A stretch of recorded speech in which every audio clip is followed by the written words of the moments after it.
Welcome to CLC judicial. यह एक special series है मेंस आंसर राइटिंग के लिए, बेहतरीन से बेहतरीन मार्क्स लाने के लिए हम लोगों ने एक मुहिम शुरू किया है कि लॉ पेपर में साइंस ऐसे नंबर आ सकते हैं, बस आप उसको सिस्टमेटिक तौर तरीकों से लिखिए। ये वीडियो पार्ट 7 है। इससे पहले के पार्ट भी ऑलरेडी अपलोडेड हैं, उनको प्लेलिस्ट में जाके जरूर देखिएगा। इस सीरीज में हम लोग कभी कभी जिन स्टूडेंट्स ने मेंस दिया, उन्होंने मेंस में क्या लिखा, उन्हें क्या नंबर मिले, उन्हें क्यों कम नंबर मिले, इन सारी चीज़ों पे चर्चा करते हैं।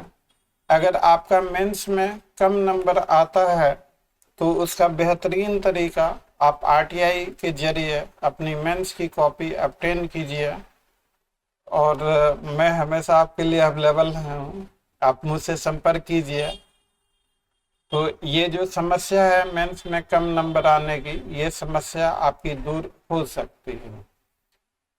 RTI के जरिए कॉपी निकाल के देखना, मेंस की कॉपी निकाल के देखना, यह एक बेहतरीन तरीका है। इससे बेहतरीन कोई दूसरा तरीका हमारी नॉलेज में नहीं है। अगर आप में से किसी के नॉलेज में हो तो कमेंट करके हमें ज़रूर बताइएगा। This is one of the best way to know as to why scoring are less into the mains. तो इस सीरीज में हम लोग मेंस की कॉपी भी देखते हैं, पिछले वीडियोज में दिखाया गया है। और कभी कभी हम लोग अपने यहाँ के डेली टेस्ट सीरीज हम लोग जो पढ़ाते हैं तो उसी टॉपिक से क्वेश्चन पूछते हैं। उसी टॉपिक से एक क्वेश्चन PT का होता है, उसी टॉपिक से एक क्वेश्चन मेंस का होता है, और उसी टॉपिक से एक क्वेश्चन इंटरव्यू का होता है। तो ये हमारे यहाँ क्लासेज में ऑलरेडी पढ़ाया हुआ टॉपिक है। देखते हैं, आइए वीडियो को शुरू करते हैं। आपको मेंस के क्वेश्चन को आप कैसे लिखेंगे, किस तरह से लिखेंगे, वो सारी चीज़ें आपको बताई जाएंगी। यहाँ PT का क्वेश्चन है,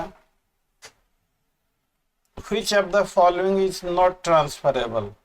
तो देखिए, थोड़ा बहुत बेसिक आपका क्लियर होना चाहिए। मेंस आंसर राइटिंग जो है वो स्टेज 2 है। स्टेज 1 जो है आपका बेसिक फंडाज क्लैरिटी के साथ अच्छे तरह से क्लियर होना चाहिए, तभी आप स्टेज 2 मेंस आंसर राइटिंग में आ सकते हैं। और इसका स्टेज 3 है कि जो आपने लिखा है उसे किसी योग्य या अनुभवी व्यक्ति से उसे चेक कराएं, ताकि आपने जो मिस्टेक किया है या और बेहतर कैसे हो सकता है, इन पे चर्चाएं हों और जो कमियां हैं वो कमियां दूर हो सकें। तो देखिए, ये क्वेश्चन पूछा गया है सेक्शन 6E से। सेक्शन 6E सिर्फ कहता है mere right to Sue.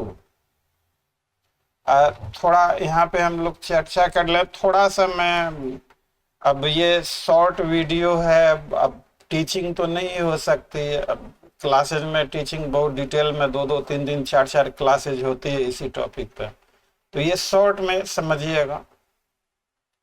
6E कहता है mere right to sue. Property जो है, जो transferability of the property is the most vital and necessary incident of the property. अगर प्रॉपर्टी ट्रांसफरेबल नहीं है तो उसकी वैल्यू ही खत्म हो जाएगी, वो डेड प्रॉपर्टी हो जाएगी। तो transferability of the property is the most vital aspect, और ट्रांसफरेबिलिटी को रोका नहीं जा सकता। लेकिन और एज ए जनरल रूल कि एवरी प्रॉपर्टी इज ट्रांसफरेबल, उसमें सेक्शन 6E है। वो सर्टेन काइंड ऑफ इंटरेस्ट और सर्टेन काइंड ऑफ प्रॉपर्टी के बारे में कहता है कि ये प्रॉपर्टी ट्रांसफरेबल नहीं है। आप सेक्शन 6 को पढ़ेंगे तो जो PT का क्वेश्चन पूछा गया है, वो क्वेश्चन पूछा गया है सेक्शन 6E से, मियर राइट टू सू। तो देखिए, राइट टू सू अगर डिफिनिट सम ऑफ मनी का है तो वो एक्शनेबल क्लेम हो जाएगा, और एक्शनेबल क्लेम इज ट्रांसफरेबल आपका सेक्शन 130 टीपीए है। अगर इंडिफिनिट सम ऑफ मनी हो गया, जैसे मान लीजिए कि हमारा आपका लेन देन चल रहा, लेकिन कितना मनी ड्यू है वो कैलकुलेट करना पड़ेगा, वो सारी चीजें देखनी पड़ेंगी। तो वो इनडेफिनिट सम ऑफ मनी, तो indefinite sum of money a loan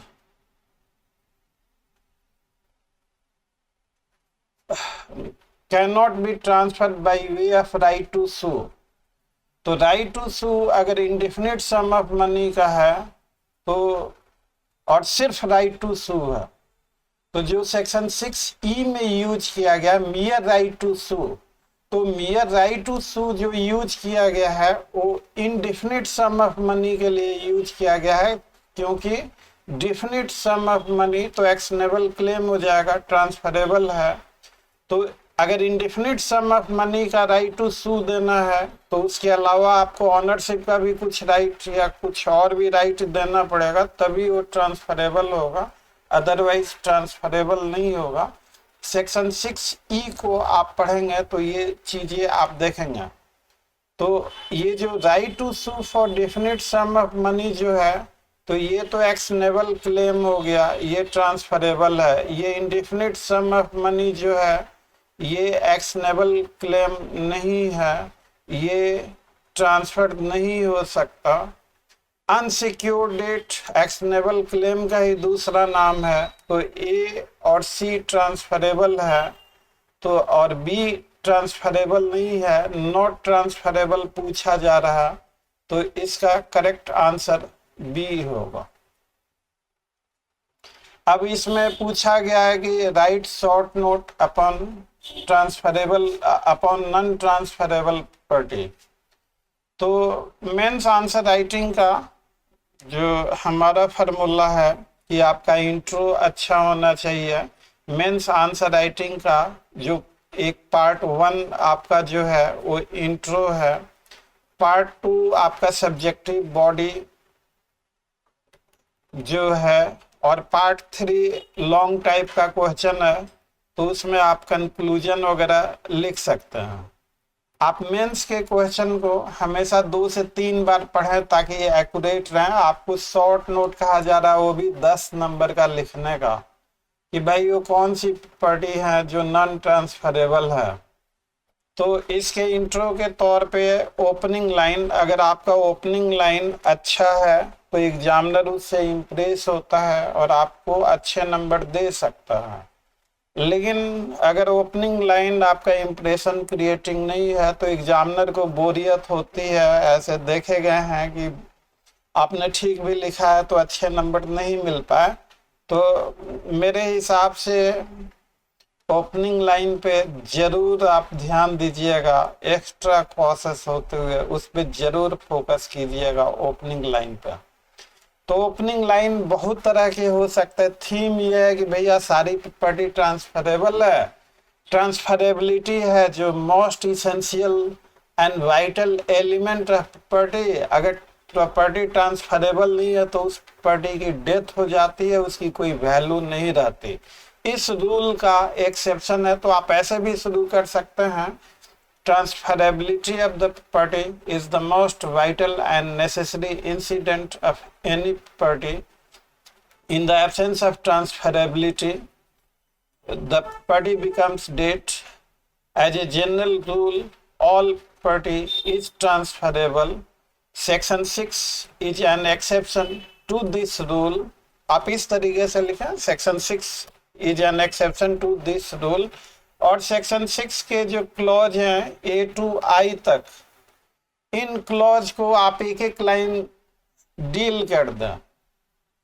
अब देखिए ये 10 नंबर का क्वेश्चन है। अब आपको जरूर पता होना चाहिए कि 10 नंबर के क्वेश्चन को आप कितने स्पेस में लिखेंगे। वो फार्मूला बताया हुआ है पिछले वीडियो के पार्ट में, आप उन सारे वीडियोज को देखिएगा, तो 10 नंबर का क्वेश्चन है, इसे कितने स्पेस में लिखेंगे वो सारी चीजें बताई हुई है। और कहा भी जा रहा है कि आपको शॉर्ट नोट लिखना है, तो आपको 6 ए लिखिए, स्पेस सक्सेसनेस और chances of a legatee getting a legacy from kinsman और any other possibility of like nature. 6A में इसको एक आध लाइन थोड़ा एक्सप्लेन कर दीजिए। उसके बाद आप 6B में राइट ऑफ री एंट्री, तो mere right of re entry unless coupled with some right वो can not be transferred. 6C में ईजमेंट, तो easement apart from dominant heritage वो ट्रांसफर नहीं हो सकता। सर्विएंट हेरिटेज, डोमिनेंट हेरिटेज और सर्विएंट हेरिटेज होता है। मान लीजिए थोड़ी देर के लिए मैं थोड़ा सा, हमारे ऊपर भी बोर्ड का प्रेशर होता है कि भैया आपकी वीडियो लंबी होती है, शॉर्ट कीजिए, तो अब चलिए अब जो भी है। डोमिनेंट, अब बेसिकली जो है कि लॉ अगर आप पढ़ते हैं तो समय को भूल जाइए, इसको बढ़िया से पढ़िए, तभी ये आपके लिए हेल्पफुल होगा। सर्विएंट हेरिटेज, अब मान लीजिए कि आप किसी अपार्टमेंट में रहते हैं, जो फ्लैट है आपका वो डोमिनेंट हेरिटेज हो गया। फ्लैट तक पहुंचने का जो जीना है स्टेयरकेस वो सर्विएंट हेरिटेज हो गया। तो जीने से होके जाने का रास्ता वो सर्विएंट हेरिटेज, तो वो एक तरह से ईजमेंट भी है। तो ईजमेंट जो है apart from dominant heritage, easement में राइट टू वे वगैरह ये सारी चीजें, राइट टू लाइट एयर वे, ये सारी चीजें आती हैं। और इसी में डोमिनेंट हेरिटेज, सर्विएंट हेरिटेज भी। तो इसको एक दो लाइन से ज़्यादा नहीं लिखना चाहिए। अब सारे को लिखेंगे तो बहुत ज़्यादा आपको टाइम भी लगेगा, स्पेस भी निकल जाएगा। तो 6C easement. 6D restricted interest की बात करता है, जैसे पर्सनल इंटरेस्ट की। अब मान लीजिए कि हमने आपको कोई प्रॉपर्टी दी सिर्फ लाइफ इंटरेस्ट की, भाई जब तक आप हैं तो तब तक के लिए आप इसे यूज कर सकते हैं, तो ये restricted interest. Restricted interest is the personal interest. तो अगर पर्सनल इंटरेस्ट वाली कोई प्रॉपर्टी है तो वो प्रॉपर्टी ट्रांसफर नहीं हो सकती। जैसे मान लीजिए मैंने आपको कोई हाउस दिया पर्सनल यूज के लिए, तो आप उस हाउस को किसी दूसरे को नहीं दे सकते यूज करने के लिए। तो इस सेंस में रिस्ट्रिक्टेड इंटरेस्ट है। Section 6D। Right of future maintenance. Future maintenance present existing right नहीं है, ये फ्यूचर कंटिंजेंट राइट है। आप फ्यूचर में जिसे मेंटेनेंस देने वाला है वो है या नहीं है, आप हैं या नहीं है, तो ये लाइक पॉसिबिलिटी है। तो प्रॉपर्टी के ट्रांसफरेबिलिटी के लिए property must be existing property. Transfer में भी इन प्रेजेंट और in future, but interest and property must exist at the time of transfer. ये बेसिक्स है। अब मेरे कहने का मतलब है कि ये सारा बेसिक्स अगर आपका क्लियर है तभी आप मेंस लिख सकते हैं। अगर ये बेसिक्स आपका क्लियर नहीं है तो मेंस लिखने में काफी परेशानियां होंगी और अच्छे नंबर आने के चांसेस बिल्कुल ना के बराबर है। तो इसलिए बेसिक्स पे और क्लैरिटी पे जरूर आपको ध्यान देना है, तभी आप पहुंच सकते हैं। तो रेस्ट्रिक्टेड इंटरेस्ट वाले पर्सनल इंटरेस्ट का होता, तो इसलिए सेक्शन रेस्ट्रिक्टेड इंटरेस्ट तो बता दिया। फ्यूचर इंटरेस्ट, ये सॉरी फ्यूचर मेंटेनेंस, तो फ्यूचर मेंटेनेंस भी जो एग्जिस्टिंग इंटरेस्ट नहीं है, ये इंटरेस्ट फ्यूचर में अपॉन सम कंडीशन की आप अलाइव है कि नहीं, देने वाला अलाइव है कि नहीं, तो right of future maintenance transfer नहीं हो सकता। 6E पे हम लोगों ने चर्चा ऑलरेडी कर ही लिया पीटी के क्वेश्चन पे।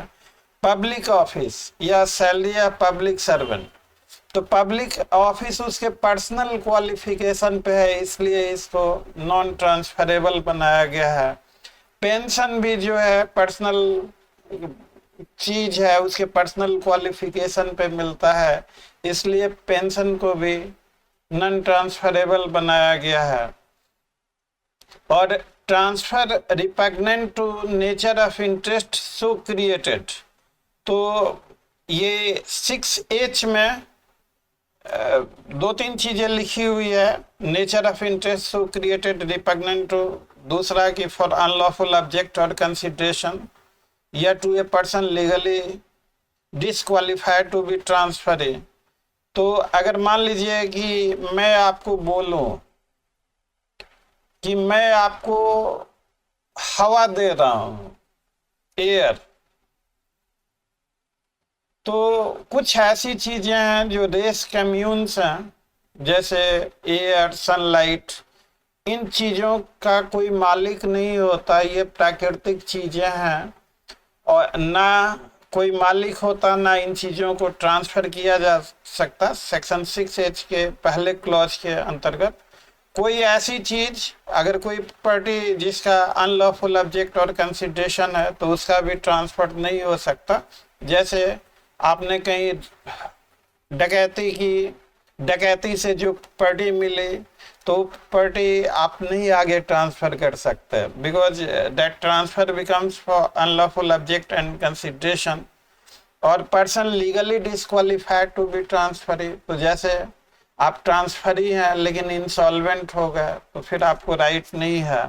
सेक्शन 6I कहता है अनट्रांसफरेबल इंटरेस्ट, राइट ऑफ ऑक्यूपेंसी के सेक्शन 111 में भी इसको बारे में, अगर किसी टेनेंट को लीज होल्ड राइट दिया गया है तो वो उसको ट्रांसफर नहीं कर सकता। तो आपको करना क्या है कि ये 10 नंबर के क्वेश्चन में ए से लेके आई तक जितने क्लॉज हैं, एक क्लॉज में एक या दो लाइन से ज्यादा आपको नहीं लिखना, आपको सारे clauses A to I cover करना है। अगर ये थोड़े ज्यादा नंबर का क्वेश्चन मेंस में पूछा जाए तो थोड़ा ज्यादा लिखना है, थोड़ा कम नंबर का पूछा जाए तो थोड़ा, उसी हिसाब से जितने नंबर का क्वेश्चन है उसी हिसाब से आपको लिखना है। आपसे पूछा गया है कि एक्रूइंग डेट क्या होता है, तो डेट 3 तरह का होता है, existing debt, accruing debt, conditional और कंटिंजेंट डेट। तो accruing debt which is due at present, due at present but payable in future.